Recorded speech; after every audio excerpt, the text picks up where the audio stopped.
Alright, our garage and test facility. Let's see what we're rolling out for this week's video test. Well, looks like we've got ourselves a Volkswagen Golf. Nice practical car. Not the most eye-catching styling I've ever seen, but you know, hatchbacks. In a way, they all kind of look alike, in my opinion anyway. But I see we have some real fancy looking brakes here, so this must be above the norm. Well, it looks like instead of just a standard Volkswagen Golf, we have the Volkswagen Golf GTI. I'll give you a hint, this costs a lot more money. A standard Golf runs around $24,000, and for that you get a 1.4 liter 147 horsepower engine. Great for daily transportation. The GTI is the performance version in this series with a little turbo engine putting out 228 horsepower and torque rating of 258 at a low 1500 RPM. Very impressive for such a small power plant. There is a sophisticated automatic transmission available, but many will be happy to learn that a 6-speed manual is standard for those who like to shift for yourself. Here's the claimed fuel economy. Good if you can get it. We'll take this out in the real world and get the real world fuel economy figures for you coming up in the video. Many people think of Volkswagen as a German car, but that's not always so. 24% it appears. And here's where it's made, in case you care.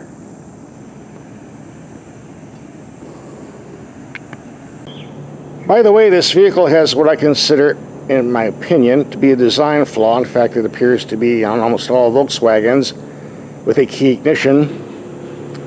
I'm going to show it to you once we start driving later on in the video, so you might want to stick around if you want to buy one of these. But first, let's get to the price tag, which is right here, unless you include shipping and handling. Then it's down here, just a hair under 30,000 bucks. But the good news is there are no options. Everything is standard. Here's a quick rundown of what you get.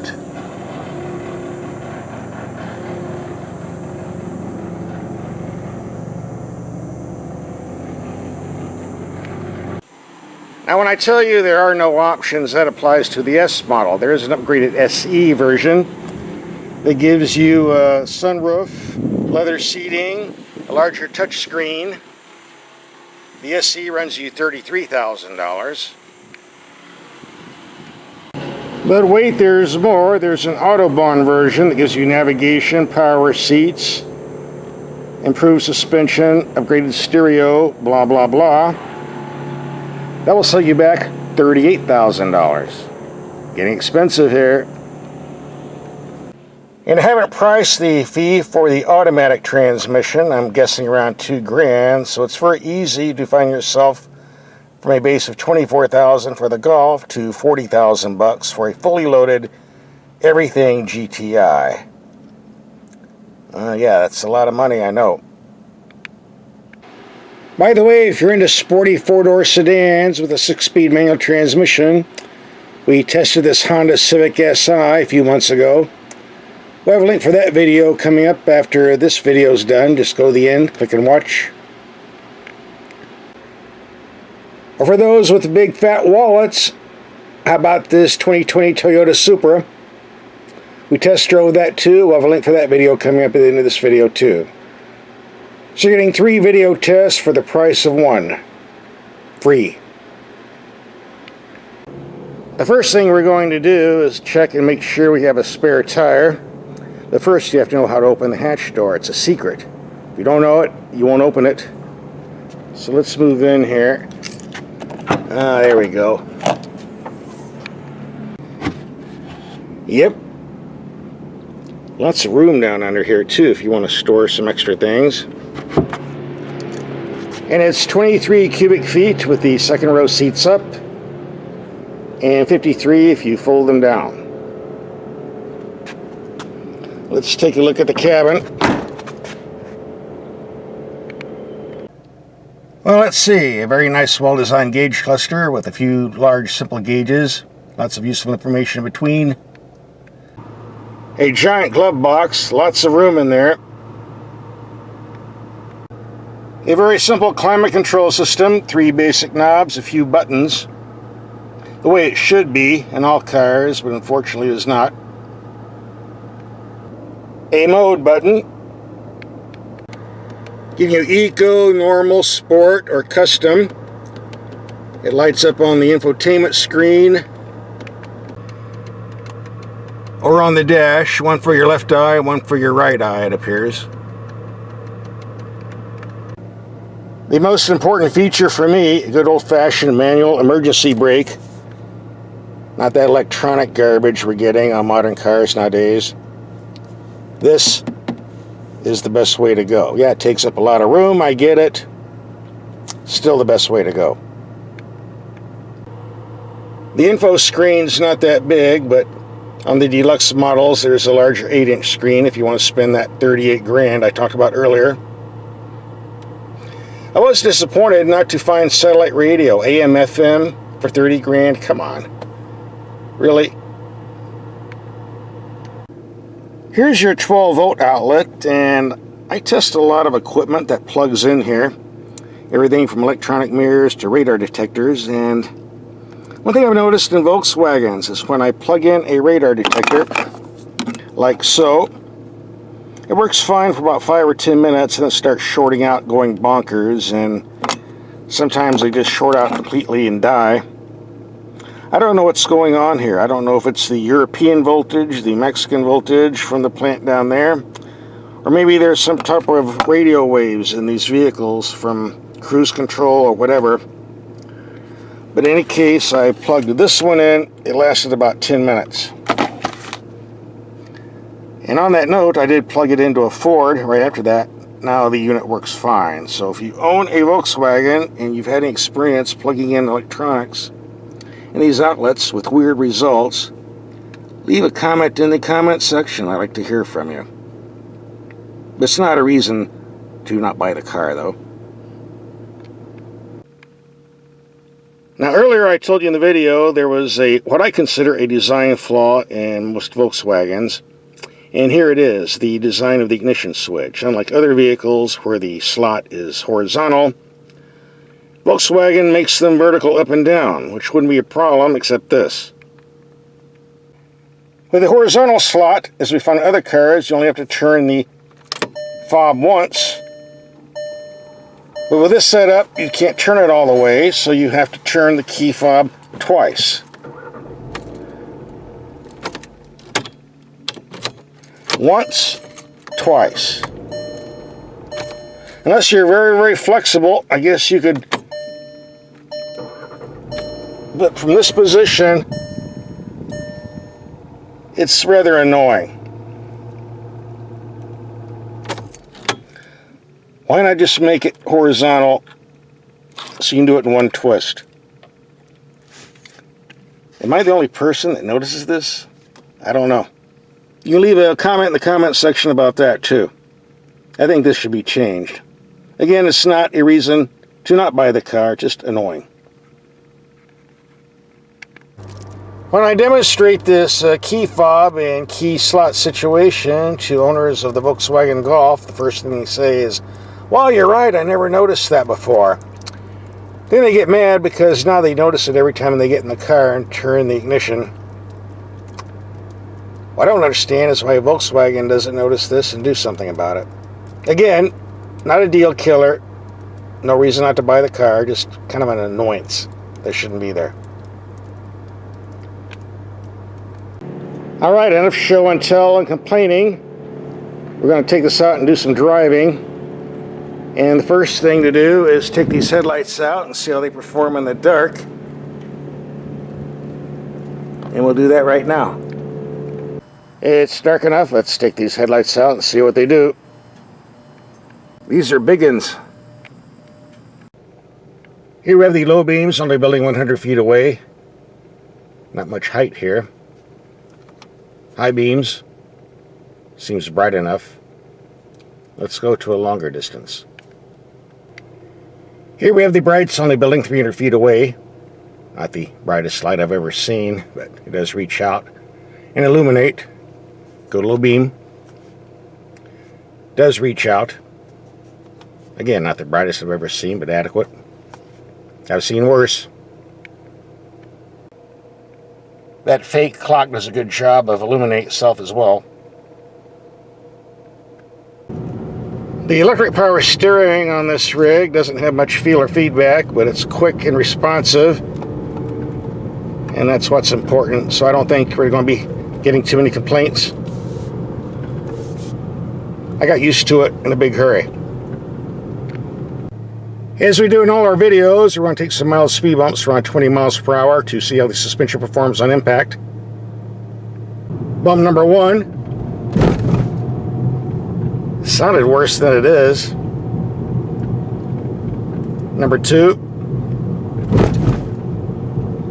I think the high tire pressures are giving the false illusion that this is a stiff ride because, frankly, I don't feel a thing. Here's the nasty one. Sounded worse than it is. Actually, it was pretty comfortable, so it still passes in my book. Volkswagen wants you to get the maximum performance out of this GTI, so they recommend 39 pounds of air in the tires all the way around, which is extremely high compared to what is the norm. So you're going to get a lot of thumping and bumping over speed bumps and potholes on the street, but don't worry about that. Noise, yes, but the suspension is still reasonably comfortable, so really not an issue. This is a peppy little engine. It works great with the 6-speed manual. So if you like shifting for yourself, you'll be very pleased with this setup.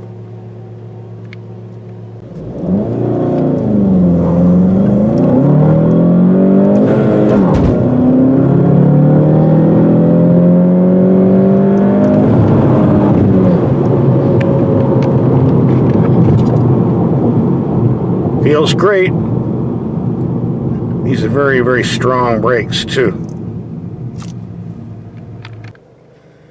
According to our trip computer, this vehicle has racked up 1,900 miles since it was in the fleet in 53 hours. If you want to get the average speed, do the math. Averaging 26.2 mpg. We don't know how they were driving, but those are the numbers as they are. And I just reset to 0. We'll take this on a highway trip, see what the real numbers say. This is a very comfortable highway cruiser, surprising for such a small car. But these outside mirrors are way too small for a car that's going to be driven in a sporting manner. Can hardly see anything. Oh well. I can't believe a $30,000 vehicle only has AM/FM radio. What am I supposed to listen to?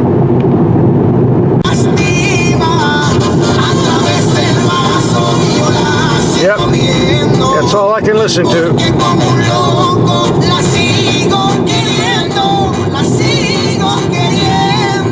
We're coming to the end of the line. I'll pull over and see what the fuel economy reading is. We've been running around 75 miles per hour in case you're interested. Well, there you go, 29.7. We were going slightly uphill, but not much. The fuel economy testing is over. Now we're going to take this on backcountry roads and see how it performs.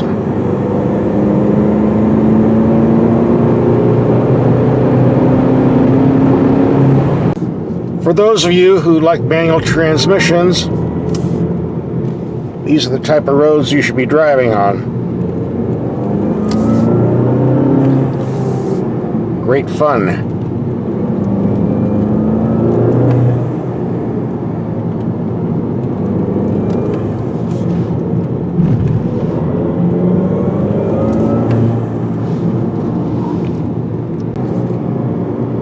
By the way, this GTI does an excellent job of hugging the road.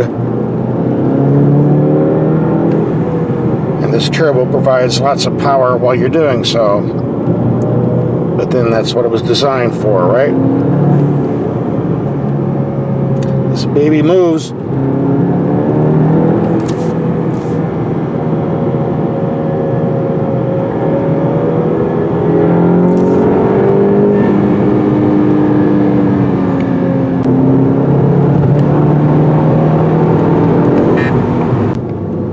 you're planning on buying one of these and plunking down the 30,000 bucks, you need to take this car on roads like this so you get your money's worth. This is what it was designed for. And this is what it does quite well.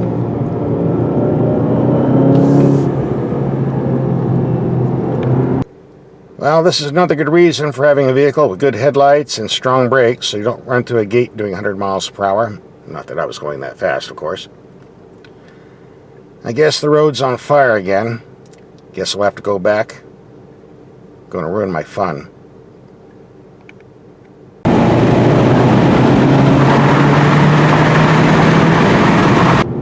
Well, that was a pleasant little trip. And I see we have a full moon out. Right up there. That means all the vampire bats and other creatures are going to be out here, so time to go back to civilization.